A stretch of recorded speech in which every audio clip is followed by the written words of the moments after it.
Oh, give me the window. There we go.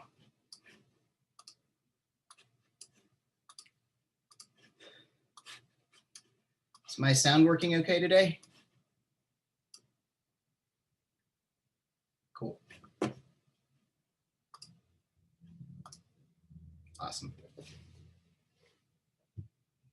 How are you all doing? Good, you? I'm all right. Glad you're all doing all right. It's kind of hard to believe it's already the end of October, but here we are.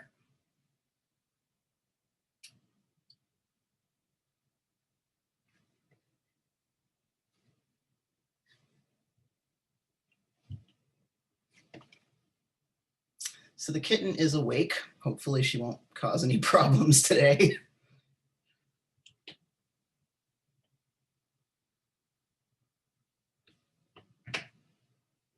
I would just shut her out of the room, but then she'd meow and paw the door like the entire time, and that's more distracting.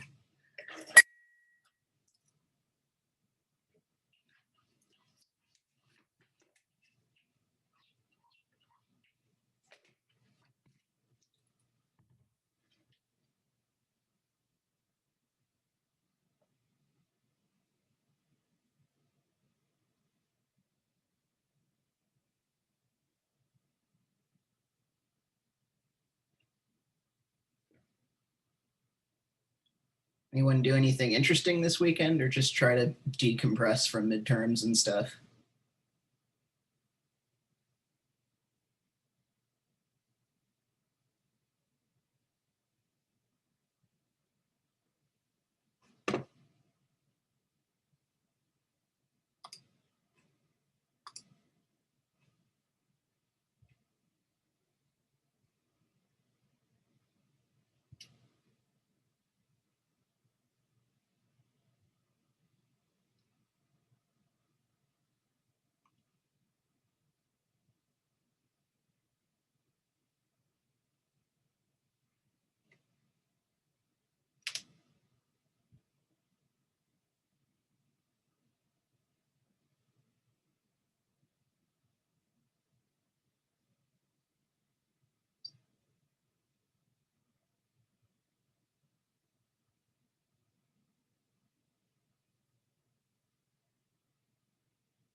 You all kind of tired? It's like weirdly quiet.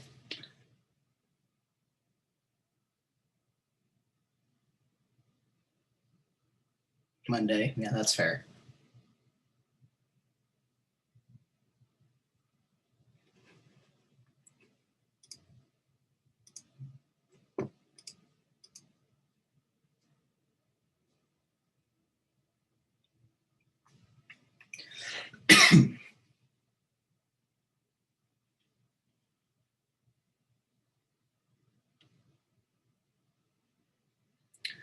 All right.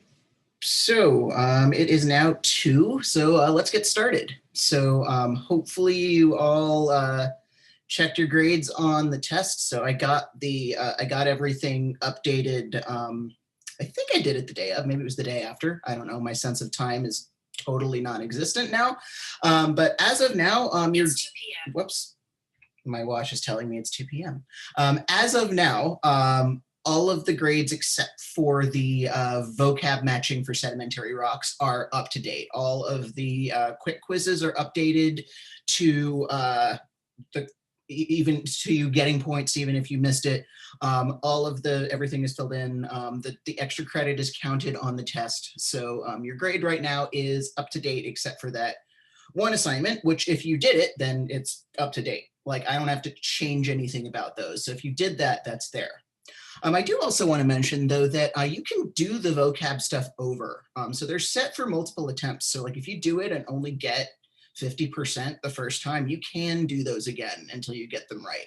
It's only the quick quizzes that you can't. So vocab and things like the liquidus solidus stuff, that's over now, but like anything that's not a quick quiz or a test, you can totally do over again if you want to get a higher score on that. But I'm sure you all want to know let's just talk a little bit about the test before we change topics.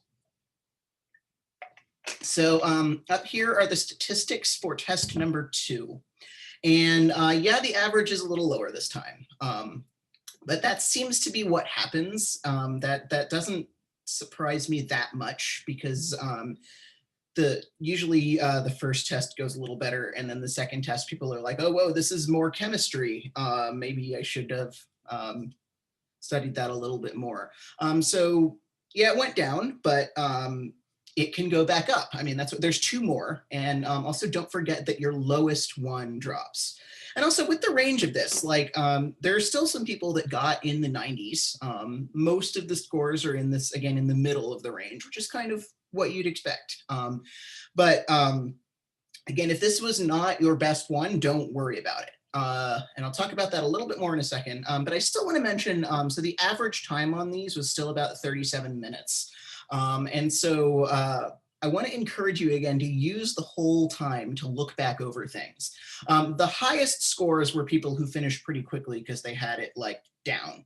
But sort of after these like top 2 people who had really quick times, a lot of these people in the 70s and 80s ranges took the longer amount of time because they were being really careful and checking everything. And so basically, if you find yourself with a lot of time, and especially, I mean, even if you think you got everything, but especially if there was something where you were like, I'm really not sure, I'm going to fill it in, go back and look at it again. Like there's no harm in going back and using all 45 minutes. It's there for you to use. And certainly do the extra credit if you have the time. There were a few people who didn't do it, but this also says that nobody took 45 minutes. So definitely use that time, like use it for sure. But yeah, this is what the things look like this time. And a couple of things is now if you look at Canvas, if you remember I said that the lowest of your test grades drops no matter what.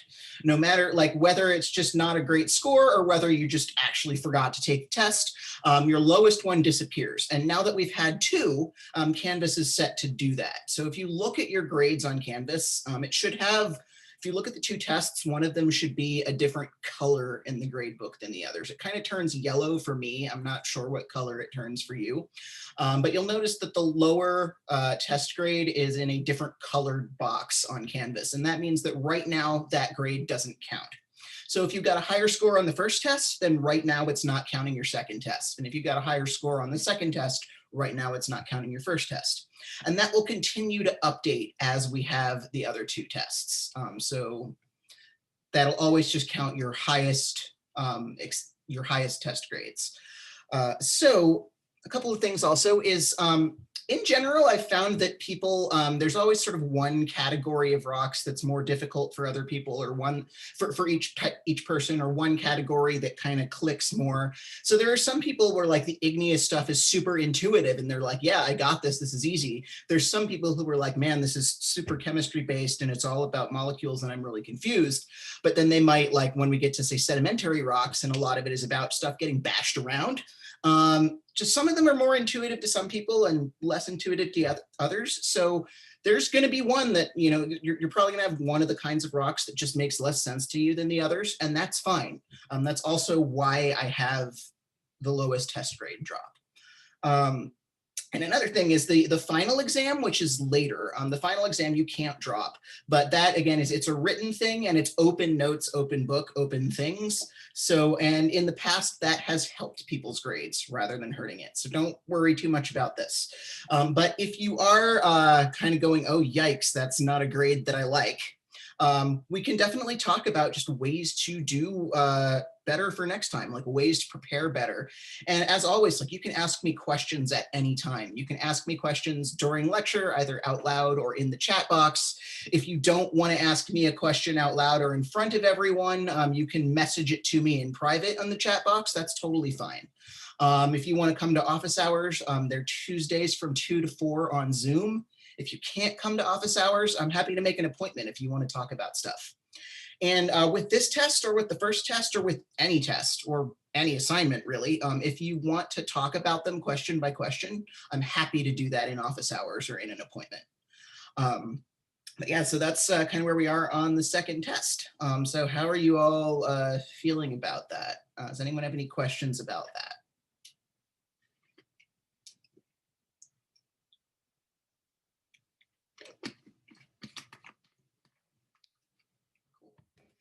So in case you're still feeling kind of dismayed, which hopefully you're not, again, like there's a reason that I make this is only 30% of the grade. The regular assignments are more. The discussion and stuff is more.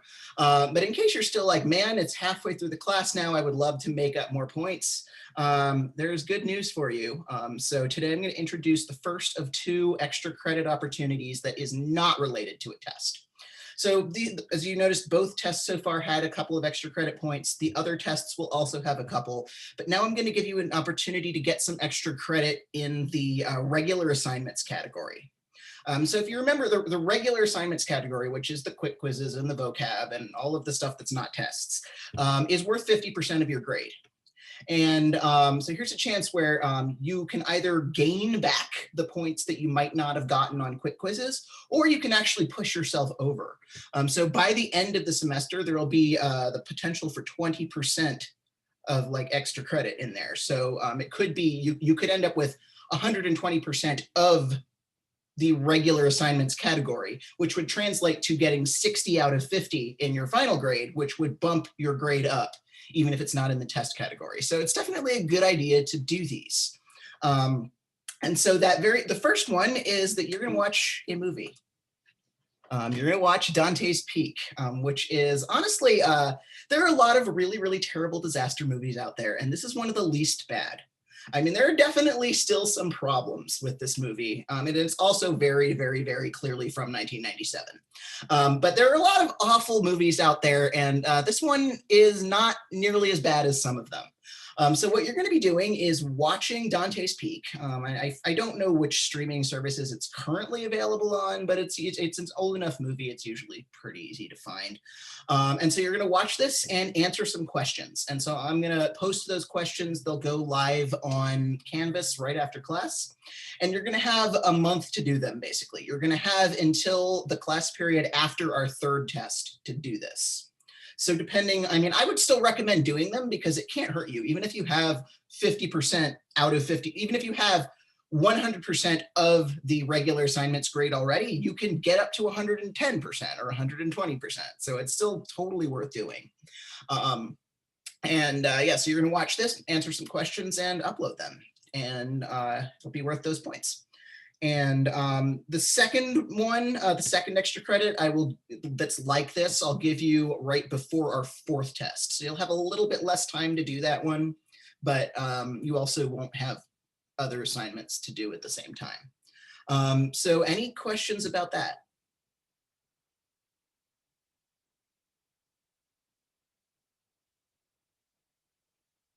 Yeah, okay, so the instructions will be up right after class. But anyway, now like last time, I'm going to go through, yeah, so it's, so Trinity's asking, is it just a movie review?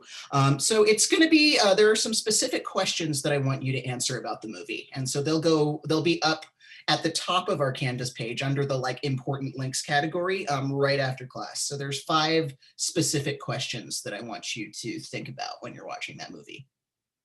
And it doesn't need to be like a long paper. It can just be answer the questions. Yeah. And hopefully it'll be fun. I mean, it's yes, there's a place to upload the questions. It'll be in the same assignment that lists them. So it'll just be like, when you click on it, it'll be like, here's the questions, do a file upload. So yeah, it's just regular Canvas. Yeah. Anything else about this?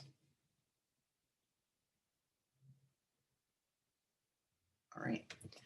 So now I'm going to go through the question, some of the questions from the test. So like last time I went through the ones that more people got wrong than right. And actually there are still only a few that more people got wrong than right. So still most people, like most of the questions had most of the answer be correct. And so what that says to me also is not like there's a part where everybody's really collectively confused, but just that different things are clear to different people. And that's okay. But that's also why it's good to be able to, like, you know, if someone's confused, you can ask the question, and like if one of you knows the answer, you can answer it. You can totally do that out loud or in the chat box. But yeah, it's the fact that like still most of the questions were answered correctly. It tells me that still most people are picking up most things. It's just different things that are confusing to different people. And I think that's better than everyone being confused by the same thing. It kind of shows that that's just kind of individual learning and individual things that are confusing or not. And that's okay. Like people get questions wrong, but that's why there's other stuff. But I'm going to go through the ones that more people got wrong than right. So yeah. So the first one of them was this one, this rock cycle question of two continental plates crash into each other and form mountains. The rocks that make up most of the plate, and that was the key term, squished together so hard that the heat and pressure changes their structure. Where did this start in the rock cycle and where did it end up? So yeah, it ended up metamorphic, that's correct. But the key part was what makes up most of the plate. So if you remember when we were talking about felsic stuff versus mafic stuff and about how tectonic plates interact and why the continental plate always floats and the oceanic plate always sinks. If you remember, that's because the continental plate, we called it felsic. And felsic is igneous. You don't use felsic or mafic to describe rocks that aren't igneous. I mean, you occasionally do for metamorphic if you can tell they used to be igneous. But those are not terms you would ever use for sedimentary rocks. Because actually, as we're about to start talking about today, the chemical content of sedimentary rocks doesn't matter that much. Sedimentary rocks are all about kind of what's stuck together and what it's shaped like. So this thing is that the rock that makes up most of the plate, most of a continental plate, is going to be granite, which is an intrusive igneous rock. The sedimentary rocks that we're going to be focusing on for the next like 2 weeks are actually they're going to be on like the thin upper surface of the continental plate, not the bulk of the plate itself. So does that make sense now? And this one was meant to be a little bit tricky. It did mean like reading things carefully. So this was intended to be one of the harder questions. So any questions about that right now?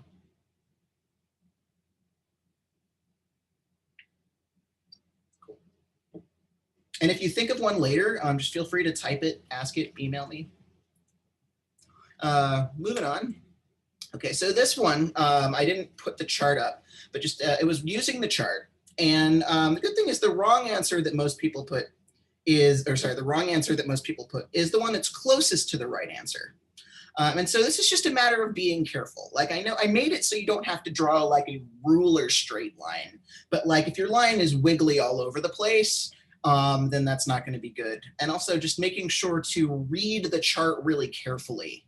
Like sort of think about how far along that line is. So this one was about, I think it was just a chart reading precision line drawing thing, because nobody really, like, because the vast majority of people said these two answers, which are the two that are closest together. But it's just a matter of just being really careful and being precise. So we're not necessarily going to work with that chart again for a long time. But there are going to be some other charts in the metamorphic rocks unit where there's going to be some similar issues of needing to draw lines and see where things are. So just sort of be as precise as you can. But yeah, I think this was not a lack of understanding. Just be careful. Any questions about this one?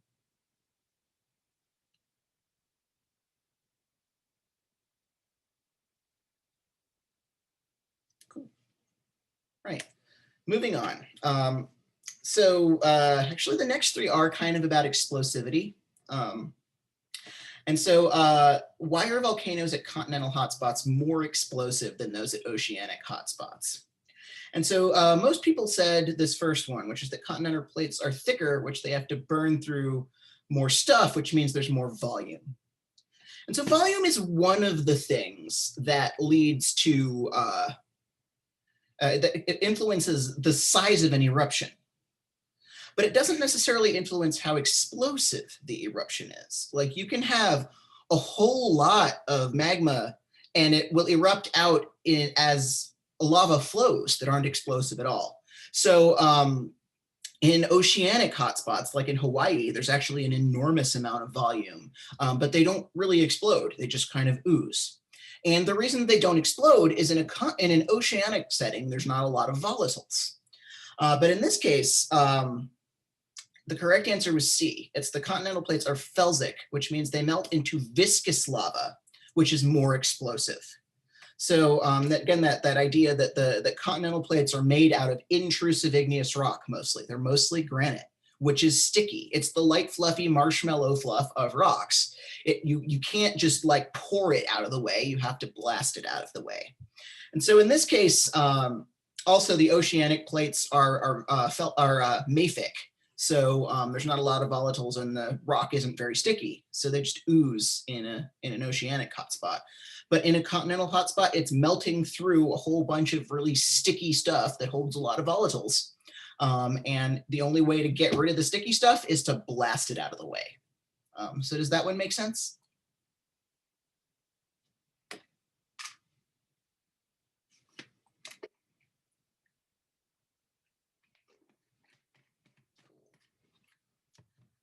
Next, then, what determines how many volatiles can be stored in a body of molten rock? So this one was close, and even the most, and it is mineral structure. So even the most common wrong answer. So this one was very close. It's 34 to 36. But yes, it's mineral structure. Absolutely, it's mineral structure. But the question is which aspect of mineral structure? And so this is remembering, again, how those tetrahedra fit together. So in a less complex silicate structure, like a mafic thing, like those chain silicates or individual tetrahedra, yeah, the molecules are smaller, but that also allows them to be really dense and be really close packed together because there isn't a lot of space in the molecules. And so if they're really densely packed together, there actually isn't a lot of room for all of this other stuff to be in there. It's a much harder for the volatiles to stay in there because they're so densely packed together. But meanwhile, the more complex silicates like quartz and feldspar, if you remember, they're kind of like a big geometrical ball rather than just a chain. Those have a lot of empty space in them, and that is able to trap the volatiles really easily. So in this case, it's more of that big chunky felsic versus little sort of string-like mafic stuff. So all that goes back into like felsic, bigger molecules, hold more volatiles, stickier, more explosive. Any questions about this one?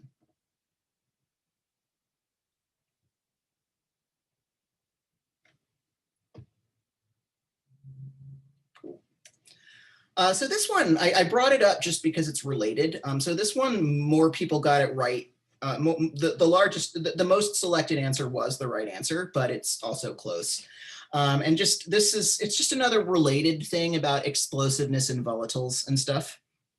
So in this case, lava fountains they occur in high volatile, low viscosity settings.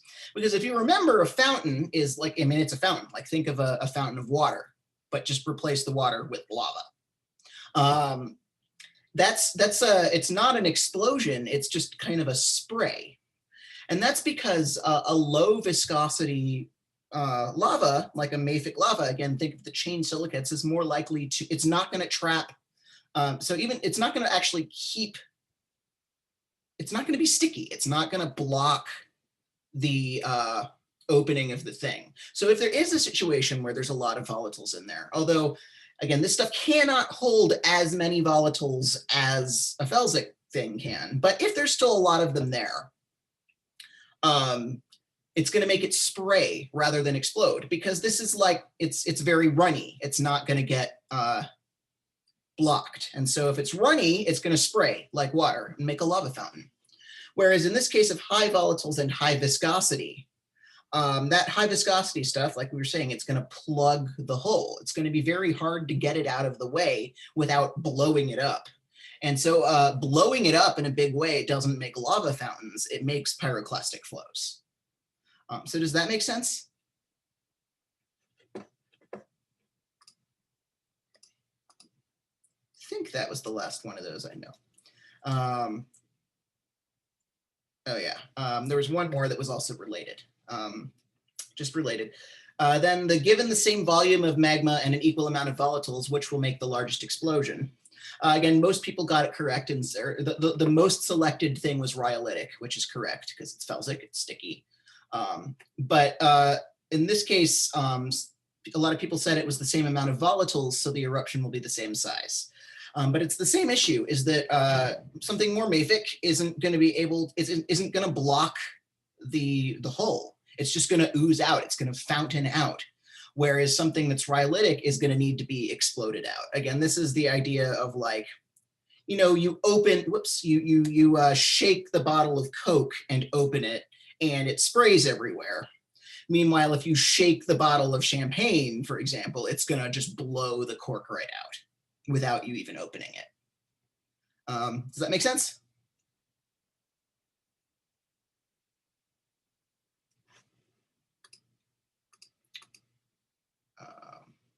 Cool. Wow. Zoom is now telling me I can pin and spotlight people. That seems like it would just cause anxiety. I'm not going to do that.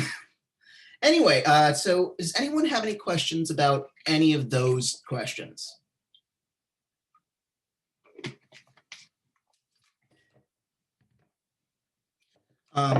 Okay, and so if any of you want to go over any of the other questions from the test, like things that you were particularly wondering about, I mean, you can definitely stick around a little bit after class, or again, you can come to my office hours or email me or make an appointment, and I'd be happy to go through literally the entire test with you if you want.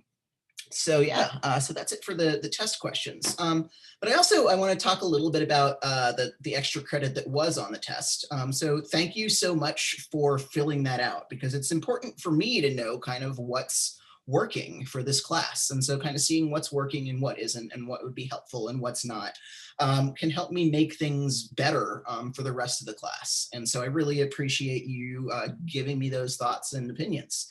So I want to talk about a couple of things that came up more than once. One of them, a few people said I go fast. It is so okay to tell me to slow down. Like really, I will not be offended at all if you speak up in the chat or out loud and say, hey, Dr. Lozos, you're going really fast, slow down. It's also totally fine to ask me to repeat things. Like, I know I get excited about this stuff, and sometimes I go really fast. So like, just say, hey, slow down. It's totally fine. Some other things, I got a lot of very mixed comments on the quick quizzes. Some people were like, please put more questions on them. And some people were like, I would like to have less of them. And so because things were kind of all over the map, I'm going to keep those the way that they were. So there's going to be 1 or 2 questions, and they're going to be before every class. And so the reason I don't want to do it less is actually there are statistics that say, you know, giving people small assignments regularly like that helps them be more on top of it and helps them learn material better than if you have larger assignments less often. And that actually, you know, seemed true just in how these tests are going.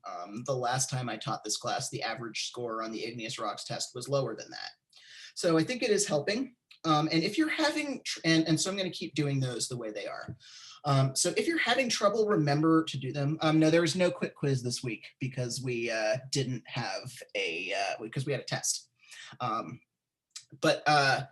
Yeah, so, but basically, unless we just had a test, assume that you will have one.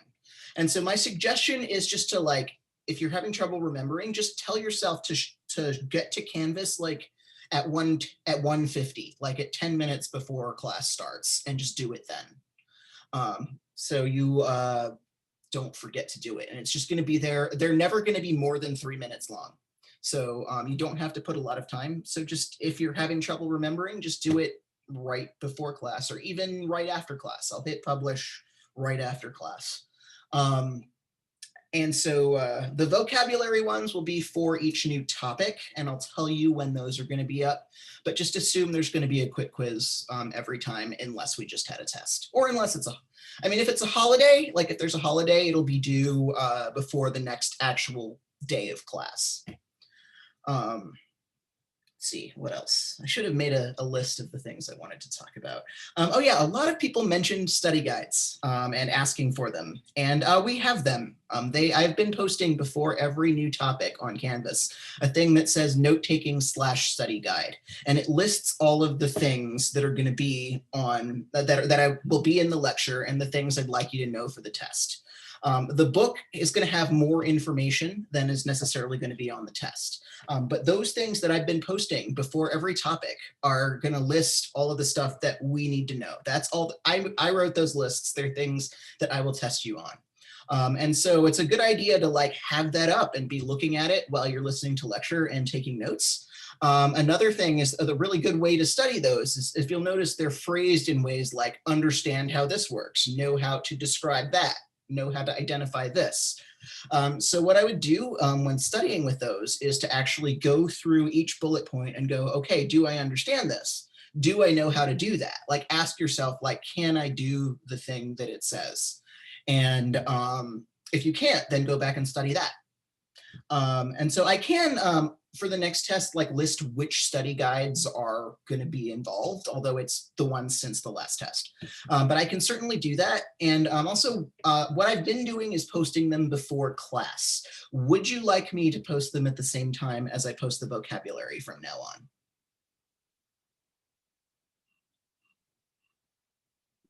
Can you repeat that? So the study guide the study guide note-taking guide things that I've been posting for every topic. So far, I post them the day of class. Would you like it if I posted them at the same time as the vocabulary assignment instead? I prefer the latter. Okay. Because that, I guess, yeah, I can start doing that with the next one, which will be next week, because the one I just posted today is for 3 lectures worth of stuff. So I can start doing that. And then I guess you can use those to guide your reading in addition to guide your note-taking, in addition to guiding, sort of going over what you need to know for the test. So those are already there. Please use them. A couple people asked if I could post the slides earlier though. And the reason that I don't do that is that I'm constantly updating them based on how class went. So like I'll prepare a lecture and then I'll kind of change what I have based on how that lecture went and how things are going and what people did or didn't understand. So they're always kind of in flux based on how class went. So it's never really finalized until like the day of the last lecture on that topic. So that's why I don't post those in advance, because I keep changing them based on how things go. But if you want to see each one, just the stuff that we had already that day, I'm still posting each lecture on YouTube after our class. It goes up later in the afternoon because it takes a while to upload on my crappy connection. But those are up there. It's just a recording of our lecture, so you can see the slides from that day on there sooner if you want to see them before I post the last topic. Let's see, other things. Thank you all for understanding that it's difficult to teach online. A lot of you mentioned that, and I really appreciate that. It is tough to teach online. I would love to be able to like show you things in person and go on field trips, but that's just not really a thing that can happen in the new normal. But a few of you mentioned sort of being disappointed that you didn't like have the interaction with your classmates that you might in a real classroom, and that you don't really feel like you don't know each other, and like very much like Zoom is an extremely impersonal setting. And I was trying to, and it is weird. It is definitely weird to be just talking to a bunch of black squares and text. But I was trying to think about ways to sort of make it a little bit less sort of sterile, I guess, and blank. And I was wondering, would something like a discussion forum on Canvas be interesting? Like a place where you can both ask questions about, that's a big yes, ask questions about and talk about the material, but also like if you want to talk about Avatar or whatever, if you want to talk about earth science in media, like things like that, I can make a cat pictures section. Just a place where like, you know, it won't be worth points, it won't be required, but just if you want to talk to each other more, see, OMG, yes, okay. Cool. Seeing, just I guess like just seeing two very positive responses. Only two people have said something, but I can try setting something like that up. It won't necessarily be like guided discussion, but just if you're like, hey, I'm really confused about crystal and rocks. I see cat section. Okay. It can be all animals, but yeah, I'll set that up after class today. Actually, it'll probably be a little bit later in the afternoon today because I have a meeting after class, but I will set that up and I guess we can see how it goes. But yeah, oh cool, I'm doing awesome for time today. So those are the things that I wanted to go over. Again, like thanks so much for letting me know how things are going. Does anyone have any other questions or concerns or whatever before we move on to some more rocks?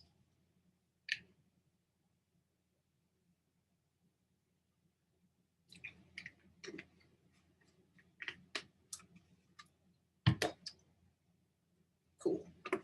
All right. Gonna move on to some more rocks. If I can, I have like 20 windows open. I really should stop doing that.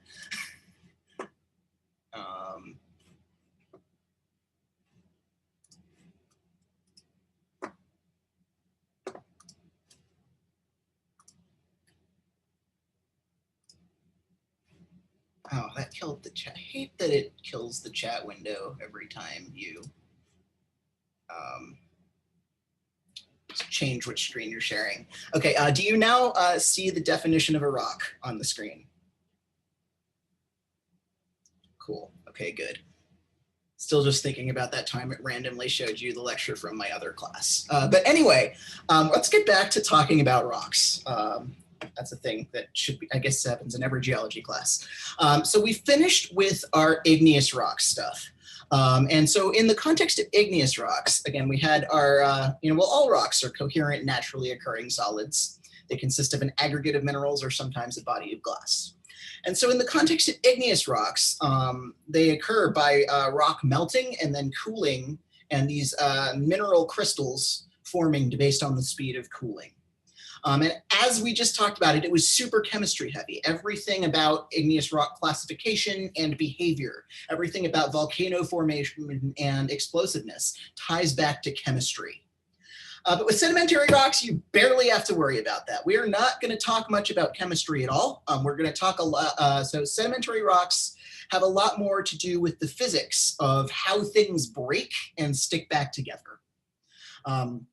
So again, like if you were liking the physics stuff when we were talking about the structure of the earth, you're probably going to like the sedimentary rocks. If you were more up on the chemistry, probably maybe prefer igneous. If you're metamorphic is going to be both, but yeah, in sedimentary rockland, it's we're not going to be talking about molecules like at all. So you get a break from that.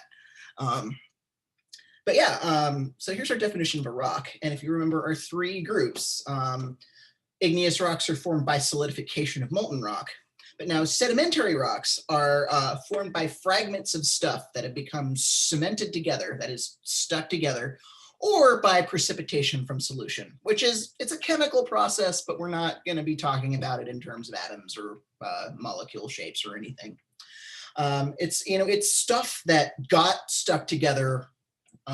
And basically that's the deal. So we already talked about sedimentary rocks a lot, actually, in the context of all of that stuff about uniformitarianism and about layers and about how like stuff forms in flat layers and forms on top of itself. And so if you see they've been moved or carved out, that something has to happen to them. So much of that piecing together of the history of the earth comes from sedimentary rocks, both because they're in layers and because the fragments of material in them and the way they're stuck together tells us a lot about what happened. Where did those fragments come from? What shape are they? In what setting are they? Are they big? Are they small? Are they round? Are they pointy? What are they stuck together in? Where were they found? All of those things can tell us a lot about how that got there. So not only are sedimentary rocks useful for just figuring out the order of operations of the Earth, but also for specifically telling us about the conditions on the surface of the Earth that cause this. And so that's also worth noting. Igneous rocks are very, very deeply tied to plate tectonic processes, but sedimentary rocks actually have much less plate tectonics influence. I mean, obviously plate tectonics affects what is going on, like where there are mountains or not, for example, and where there are mountains or not affects what kind of rocks form where. But sedimentary processes can also, they happen all over the Earth. They happen even nowhere near a plate boundary, which is also why they're useful for putting together history, because they're everywhere. It's not just at the edges of the tectonic plates. So really these are, sedimentary rocks tell us so much about not just the conditions in which they formed, but the conditions that brought them there, which tells us not just about what's happening where they formed, but also about what processes were happening on the Earth at the time that they formed. These are really kind of the history books of rocks more than a lot of the others. So our sedimentary unit, you might notice, has so we've got 3 days of lectures actually just about sedimentary rocks and what they are and how to identify and describe them. But you might also notice that in this section of the class, we have stuff about landslides, we have stuff about rivers and floods, we have stuff about glaciers.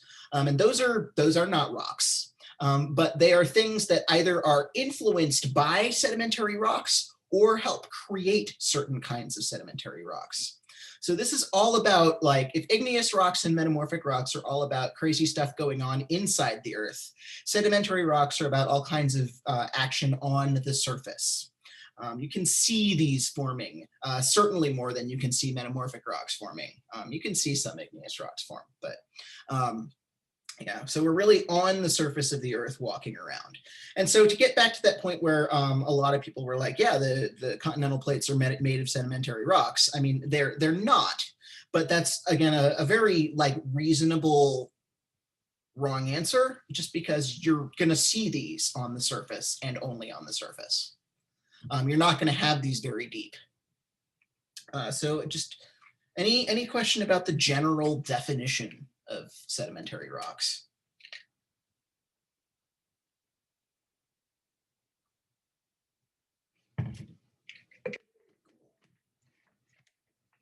Okay, so sedimentary rocks are made of sediment. What is sediment? Sediment is loose fragments of stuff. They break off of other rocks or mineral crystals that come out of water, or they can be shells or shell fragments. Basically, like if you think about, you might hear like, oh, I've got sediment in my eye. It means you've got dirt in your eye. Dirt is sediment. Pebbles are sediment.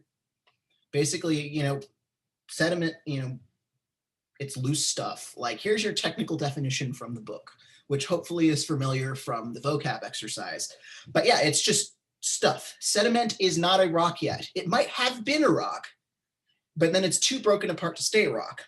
And so a sedimentary rock is all of that stuff coming back together.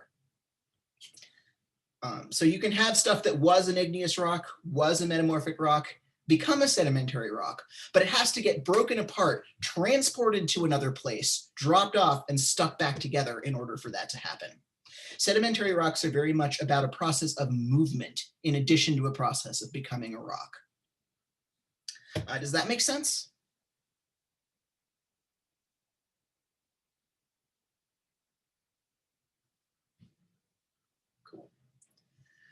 So like with igneous rocks, there are multiple groups of sedimentary rocks. Like every group of rocks has subgroups of rocks. And so there are 4 major classes of sedimentary rocks, and it's based on how they form and what they're made out of. So clastic sedimentary rocks are the most common kind. They're formed from solid chunks of other rocks stuck back together. That's kind of what I was getting at back from the other slide is, stuff that broke apart and moved somewhere and got stuck back together. So things like in my background, which is Grand Staircase National Monument in Utah, those are all clastic sedimentary rocks that form by things piling up. The Grand Canyon, those are clastic sedimentary rocks. The Chatsworth Hills, clastic sedimentary rocks. They're very common. And so we're actually going to spend most of our talking about sedimentary rocks in general on clastic ones. And so again, a clast is kind of it's like if sediment is just loose fragments of stuff, a clast is one sediment. Sediment is inherently a plural word, so a clast is a piece of sediment. And they can be different sizes, which we'll talk a lot about next time. But then next, you have biochemical sedimentary rocks, which are similar idea, but rather than being little particles of other rocks, they're actually consolidated from shells. And so worth noting that if you're going to find a fossil, you're going to find it in a sedimentary rock. You're not going to find fossils in igneous rocks because they're going to burn up. And you're not going to find fossils in metamorphic rocks because they're going to get squished past the point of recognition. But in sedimentary rocks, you can get fossils kind of piling up between the clasts, or in the case of biochemical ones, they can be made entirely out of shells, entirely out of fossils. So that is kind of the most, when we talk about biochemical sedimentary rocks, that's kind of the most talking about fossils we're going to do. There isn't a lot of time for that in that class. But if you're interested, there's a whole class, I think it's Geology 103, that's called Life on Earth, which is about evolution and fossils and paleontology.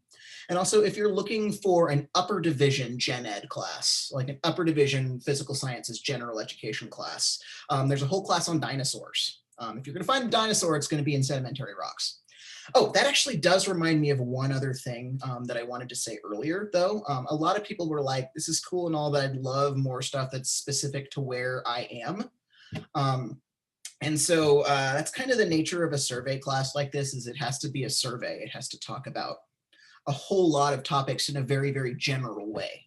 But if you're really interested in how all of this stuff applies to California specifically, and if you need an upper division general ed in physical science, I'm teaching a class in the spring called California Geology, which is exactly that. It's all of this stuff specifically about California and only California. So side notes. But anyway, if you're going to find fossils, they're in sedimentary rocks. The third group is called organic sedimentary rocks. And so this is kind of a weird class, like, because usually if you go back to our rock definition, it's an aggregate of minerals, but minerals can't be only organic, right? So this is kind of a weird case where, like, there are some minerals that can form out of dead stuff. So your organic sedimentary rocks are going to be things like coal. So we'll talk about that later as well, but that's a smaller group that forms in very specific conditions. In fact, all three of these last groups form in very specific conditions. The last one, chemical ones, just come from minerals that precipitate out of solution. So rather than stuff piling up and sticking together, in this case, the stuff was in water and the water leaves, and what remains is a rock. And so these last three, the biochemical, organic, and chemical, form under very, very specific conditions. You need a very certain set of conditions to create these. And so if you find one, you know that's what the conditions must have been like. But clastic sedimentary rocks are also a whole lot more variable because those chunks can form in a whole lot of different ways. They can get transported in a whole lot of different ways, and they can stick back together in a whole lot of different ways. So the details of clastic sedimentary rocks tell you about how they formed, rather than just the fact that it is a clastic sedimentary rock. Whereas just the fact that this is a biochemical or organic or chemical tells you about how it has to have formed. So I know that's like a lot of back and forth, but does that make sense?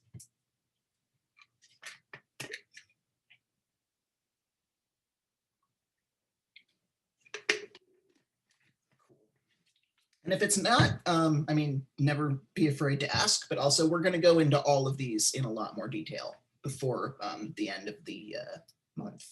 No, not before the end of the month. It's late. Soon, before the next test. Anyway, But as I was saying, clastic are the most common and also the most variable. So we are going to spend most of the class, not most of the class, but most of our sedimentary rocks discussion on clastic sedimentary rocks. So in order to get a clastic sedimentary rock, it's a 5-step process. Each of these steps are going to happen in different ways, which is why you get such a variety of rocks. But all 5 of these things need to happen. You need to have weathering, erosion, transportation, deposition, and lithification. So these were all words on your vocab thing. So who would like to tell me what they are? Like in order, I guess. You can either say it or type it. I can answer the first one about Go for it. weathering. It's one of those words that's like I know exactly what it means, but like verbalizing it is hard. Weathering is like the elements like rain, snow, and wind and things like that. Uh, breaking apart rocks, right? Yeah. So weathering is exactly, it's the breaking apart of rocks. And sometimes it is rain, wind, and snow, but sometimes it's not. So while weather can do weathering, it is not always caused by the weather, if that makes sense. Okay, got it. Yeah, but definitely the weather absolutely can and does, but it's not the only thing. So I'm actually glad that you said that, because that's something that like, I'm so used to thinking about it in this way that it's like, oh yeah, weather is, the weather. But yeah, cool. What about erosion? So this is a word you've probably all heard a lot, right? Does anyone know what erosion is?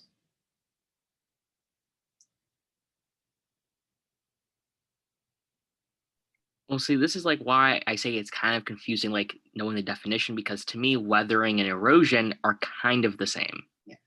And that's actually exactly why I'm asking this. So how many other people thought those were kind of the same thing?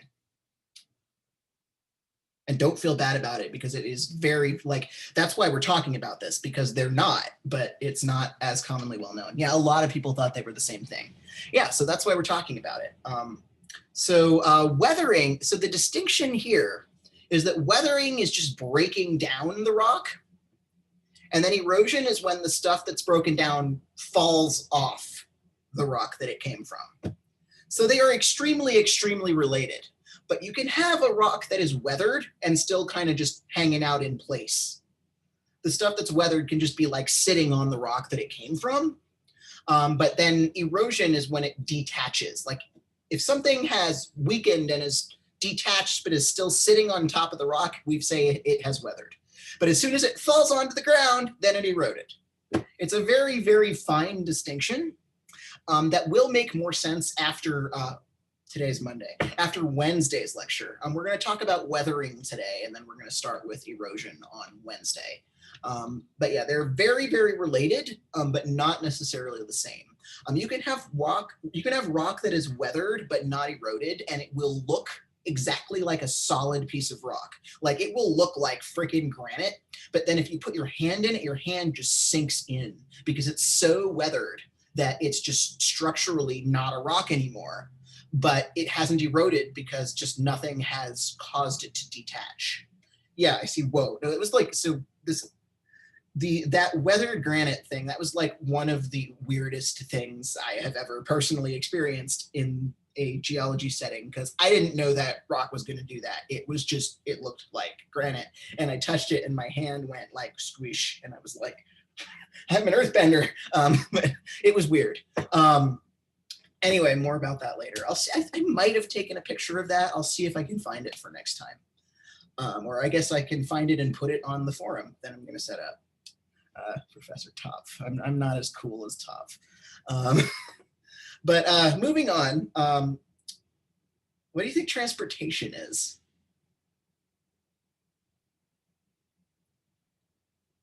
Think as literally as you possibly can. The movement of sediment. Yeah, sediment gets moved away from where it came from. Yep. Sometimes it might get transported a few feet. Sometimes it might get transported hundreds of miles. It depends on what is doing the transporting. And that in turn affects the shape of the rock. Okay, anyone want to guess about deposition or remember deposition from the vocab exercise?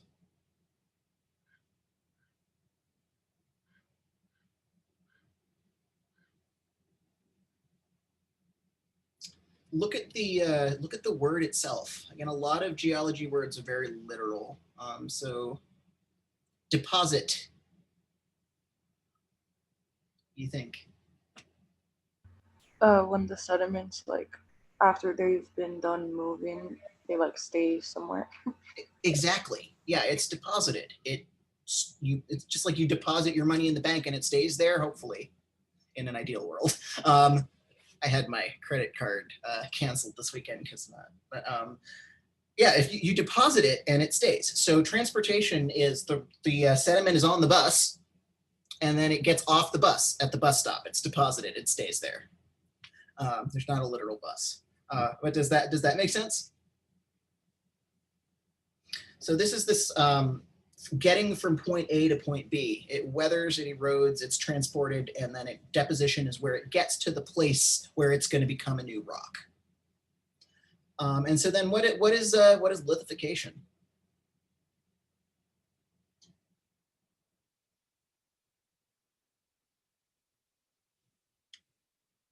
Where else have we heard this word lith?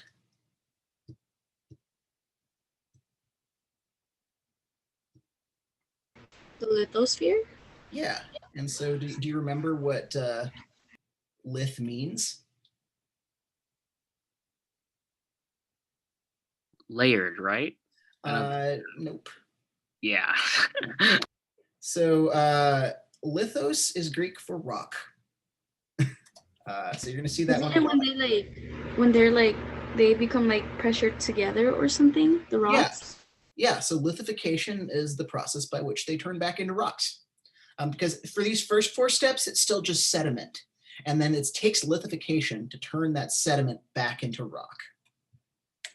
So yeah, here's some more general definitions. In weathering, the source rock breaks down into clasts. In erosion, the clasts detach from the source rock. In transportation, the clasts get moved somewhere else. Deposition, they get dropped off. And in lithification, they get stuck back together into rock. And there's actually 2 steps of lithification. One is compaction, which is just like, think of a trash compactor. You start with loose trash in the dumpster and it turns it into a trash brick. And then cementation means that, like cement, it sticks back together. So it squishes and sticks.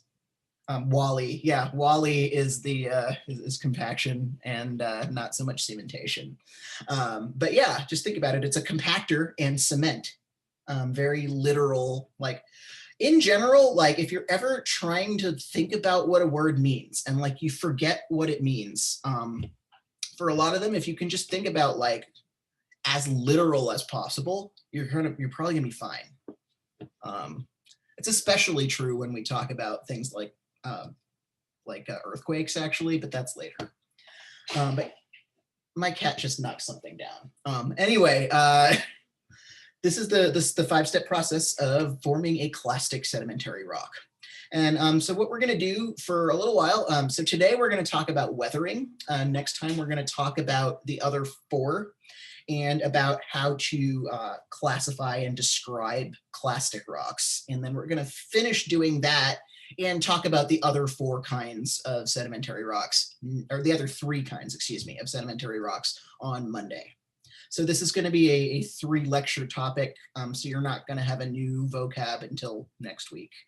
But yeah, before I start talking about weathering, any questions about these steps?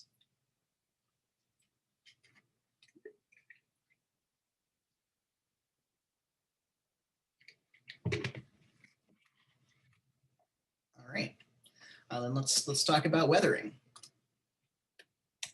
So there's actually 2 kinds of weathering. Just like how we have our 2 different structures of the earth, like we have our 2 different, just because I keep talking about how this class is physics and it's chemistry. basically there are two ways you can break down a rock, one with physics and one with chemistry.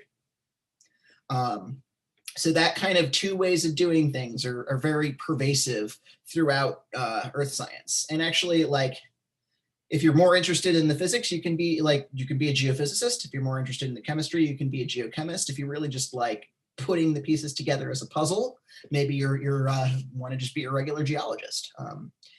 Yeah, and also most of the stuff we did about volcanoes was actually very chemistry focused, but you can do a more physics focused look at volcanoes too. But anyway, sedimentary rocks, you can break them and you can break them down, basically. You can just beat the crap out of them, or you can destroy them with chemicals. And so the more technical names for those are physical or mechanical weathering, which, if you remember, we also had the physical or mechanical structure of the earth. And so both of those are interchangeable words. But physical or mechanical weathering is just literally breaking it. It's just whacking it with a hammer or breaking it with something, literally bashing it into pieces or prying it apart. And there are actually a bunch of different ways that can happen, but it really just comes down to blunt force trauma against rock. It is just, anger management against rock. Meanwhile, chemical weathering has to do with chemical reactions. And so we're not really we're not gonna like talk about molecules really in this section of the class. But it's a chemical reaction between minerals in the rock and the surrounding air or water. And that chemical reaction either damages the mineral structure or breaks chemical bonds or does other things to just undermine the structural integrity of the rock and allow it to break down. So both of these can be long-term processes. Like, you can have slow physical weathering, you can have slow chemical weathering. Chemical weathering is pretty much always going to be slow, though, and you can have very quick physical weathering. But we're not really going to talk too much. The speed actually doesn't matter that much. It's just part of that distinction, is that you can have a chemical reaction destroy a rock, or you can just break the rock. And so here's kind of an example of actually something very similar to that granite situation I saw, except not quite as crazy. So here's a piece of fresh granite. And as you can see, it's a fresh break. It's very smooth. You can see the quartz and feldspar and amphibole very cleanly in this.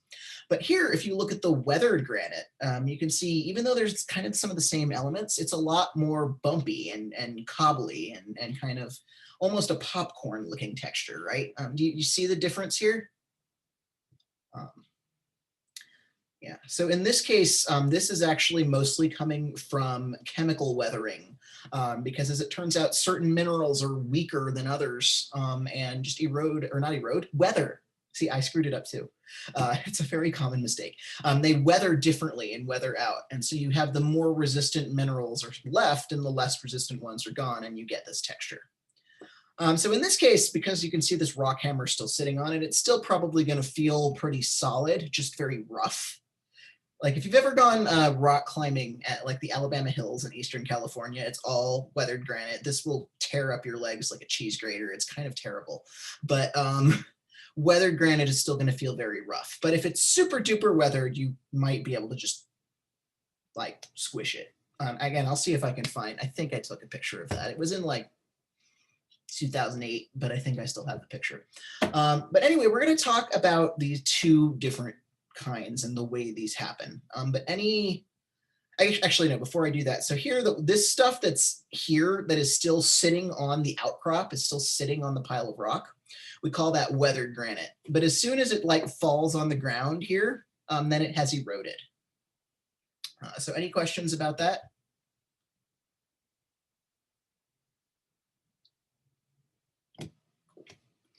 All right. So first, we're going to talk about just breaking rocks with breaking. We're just going to break some rocks. I mean, not right now. Even if we were in the actual classroom, I don't think it would be very safe of me to break a rock in the classroom. But physical weathering is just breaking rocks. And there are a bunch of ways that can happen. One of them is just by how the rocks cool. When you have a very geometrical pattern of cracks in a rock, we call those joints or jointing. And basically that comes from igneous rock contracting as it cools. And in some cases, just the shape of the crystals in that rock cause it to contract into a very geometrical pattern. So this one at the bottom is Devil's Postpile near Mammoth Mountain in Eastern California. And this is called jointed columnar basalt. So it's basalt, so we know it's mafic. But you can all see this looks, you can see these like these columns, right? Like I think columns is a very, very literal word for this. And so this isn't something that people carved. This isn't a sculpture. This just came from this huge amount of basalt cooling very in a pattern that generally pretty quickly, but a lot of it into this jointed pattern. And that just has to do with the crystal structure. This picture on the right is, I believe this is Joshua Tree. This is also in the desert in California. So this is granite. And you can see it's kind of rounded, it's kind of weathered.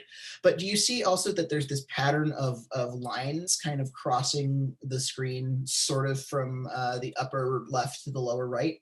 Do you all see that geometrical pattern? So this is granite, which means that it cooled inside the earth. And so in that case, jointing actually comes from kind of stress in the earth. We'll talk more about stress when we talk about, stress is an actual technical term, but it comes from basically the movement of the plates exerting force on just the plate itself. And so in that case, the direction that the plate is moving causes there to be sort of just a pattern of cracking and of jointing that follows sort of the direction of force from the plate movement. And so you're going to get jointing like that. That also happens as this rock cools inside the earth. And then this has since come up to the surface. So you get that kind of jointing inside the earth, this kind of jointing outside the earth. So this is from magma, this is from lava, intrusive, extrusive.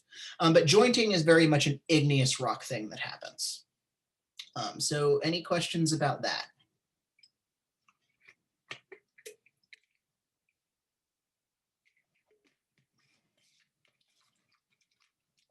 So joints are just kind of a first order weakness. They're just like a thing that forms as the rock is forming.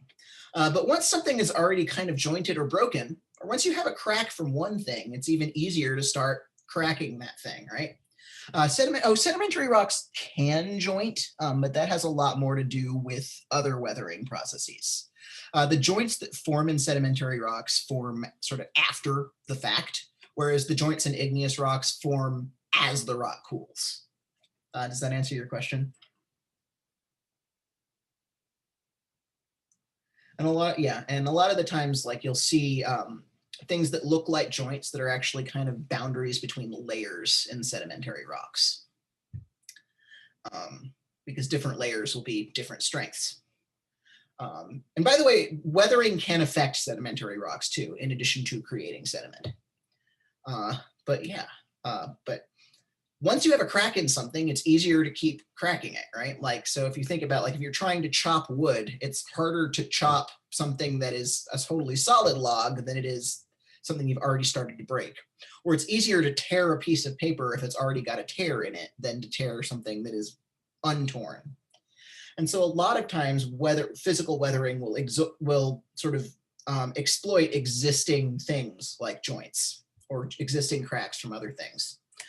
So you can get something called wedging, which is exactly what it sounds like. Something gets in the crack and makes it wider. So this example on the left is, I guess, a seed probably fell in there and grew into a tree. And as this tree grows and these roots and the trunk get bigger, it's going to push these rocks further apart. That crack might have been really small when the seed fell in there, but now that this tree is growing, it's just pushing them apart. It's pretty straightforward, right?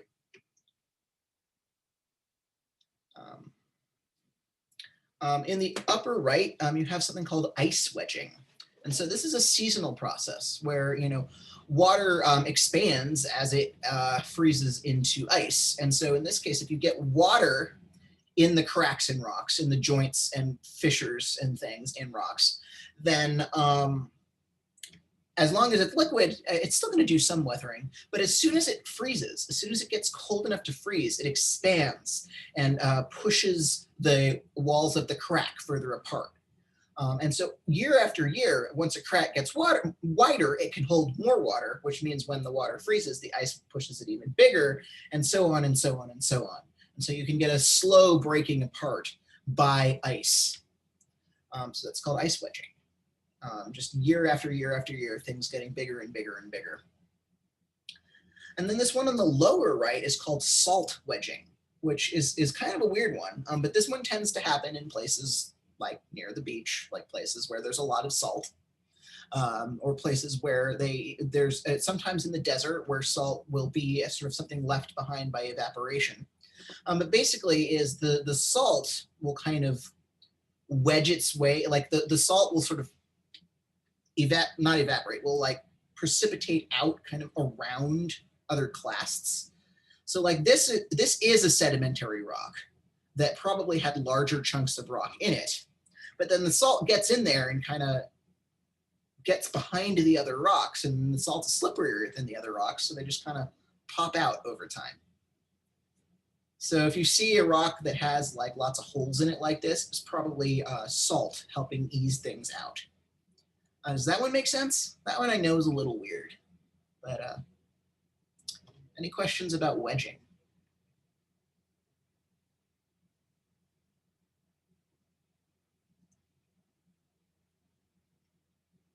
Cool. Similar idea to jointing is you can also have something called thermal expansion. And that's what happens when basically the outer part of a rock will heat and expand, will expand and crack when it's exposed to intense heat. And we're not talking about like hot weather intense heat. We're talking about like wildfires or like nearby volcanic eruptions. So this is actually Yosemite, and this is granite. This is an igneous rock, but these layers are not joints from granite cooling. They're joints from the fact that even before humans showed up and totally screwed up the fire regime in California, fires would rip through this area. It was just part of the natural landscape evolution. And those fires would just heat this rock and cause it to crack. And so you have these very, very thin layers caused by sort of successive fires, just kind of causing that to expand and crack. And so things like this tend to fail in landslides also. So that's actually partly why sedimentary processes and landslides are related. But more on that later. This is basically, it expands and it pops, kind of the rock equivalent of popcorn. Any questions about that?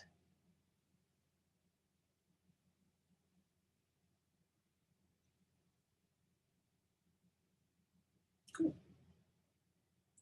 Then the last one is, yeah, you can, so your book uses this term. Your book uses the term animal attack, which you might go like, that sounds like a bear coming out of the woods and jumping me. No, animals can attack rocks. So in this case, we have a small fluffy dog attacking some sediment. But you can have, I mean, you can certainly have something like a big freaking moose bash a rock and it breaks. But you can also have like something like a small animal digging into a rock that's already weathered.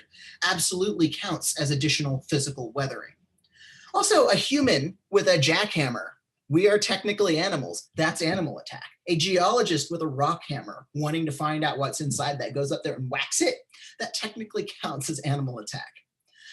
So there is a more technical term called bioturbation, which means that some living thing is digging into the rock. But that's actually, even though it sounds more technical, it's broader because the roots of plants can also bioturbate, whereas animal attack is really just like something comes up and starts whacking the rock. Geologists are we are both enemies, and we are not enemies of rocks. We are friends of rocks. We just need to, and it's like you're saying like a doctor dissecting a cadaver is an enemy to people. But I guess, yeah, we friends that attack rocks. It's a complicated relationship. There are people who like their entire research involves completely pulverizing rocks. But yeah, animal attack, exactly what it sounds like, just beating a rock up. So any questions about that or about any of the physical weathering stuff and entanglement? Nice. And any questions about physical or mechanical weathering? I would say that root wedging is more of an entanglement though. Yeah, okay, so that's our physical weathering. And we're gonna go through chemical weathering now. So this is rather than just beating up a rock, this is using chemistry. So if your previous stuff was a barbarian hitting a rock with a hammer, now we've got like the wizard doing a chemistry spell on it. But anyway, chemical weathering is a much longer term, slower process that usually comes from just the environment itself reacting with the minerals in a rock. And a lot of these are probably going to sound really familiar because if you remember when we talked about how minerals form and how minerals are destroyed, well, chemical weathering is just destroying minerals that happen to already be in a rock. So like we talked about dissolution. We talked about stuff dissolving in water. And so in this case, it's just in the context of weathering, it's some of the minerals dissolve in water. And so the stuff that didn't dissolve can become sediment, or the stuff that did dissolve, if it gets deposited elsewhere, can also be sediment. It's just, in this case, water is the driving force. Any questions about dissolving? You remember, again, this is another one, it is exactly what it sounds like.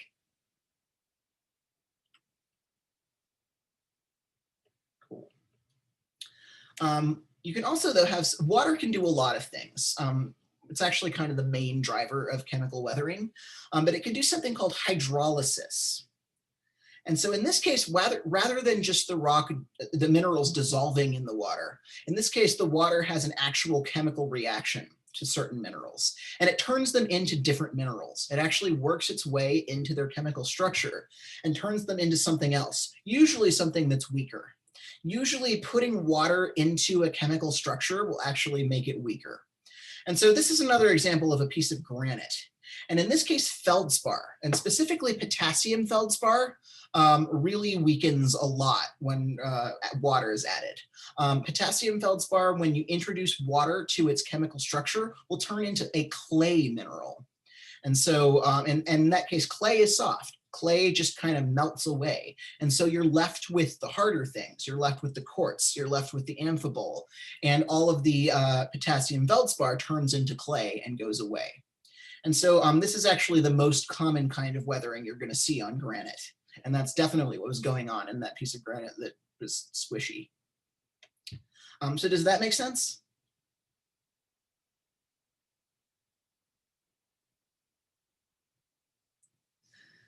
Cool. So an additional thing water can do that also involves clay, but in a different way, is a thing called hydration. So with people, we want to hydrate. Being hydrated makes us stronger and healthier. But certain minerals, if you add water, actually get weaker. Minerals are not like people in that way. And so in this case, it's usually clay minerals at all, and in general. And so clay, like something can be clay without being wet. Like you might think about in the pottery context, like this blob on the lower right is clay and this is dirt. But clay minerals are a specific group of minerals. And so this is still clay, even though it is dry. But if you add water to it, even though that makes it stickier, that actually weakens the chemical structure and actually makes it easier for it to come out of a rock. And so in this case, hydration just swells them. And not only does that weaken those minerals, but that swelling might actually kind of affect the area around it and actually cause some sort of wedging type physical weathering as well. Does that make sense?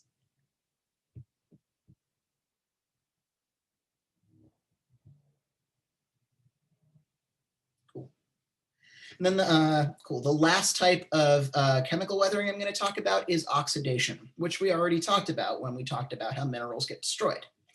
So in this case, rather than a chemical reaction with the water, it's a chemical reaction with the air.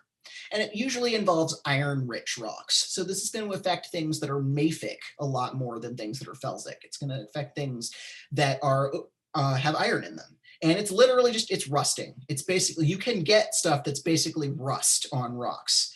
The picture in my background, the reason there's a lot of red is there's iron-rich sediment. It was stuff that had oxidation happen to it before it got transported and deposited and lithified. So in this case, both it breaks down the structure of that mineral, but also you get these little flakes of stuff that then themselves can erode away and become part of a sedimentary rock. Does that make sense?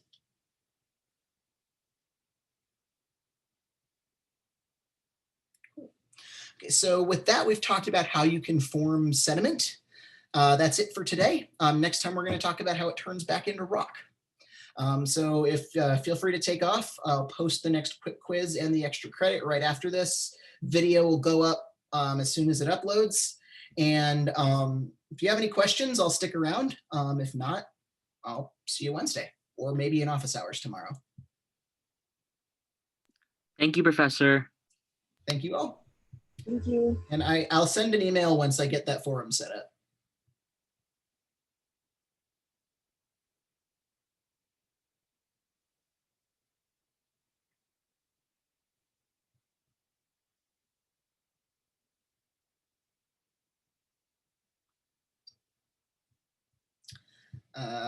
Are the 5 of you that are still in there, Eli, Guadalupe, Jasmine, Jonathan, and Mario, are you just hanging out, or do you have a question?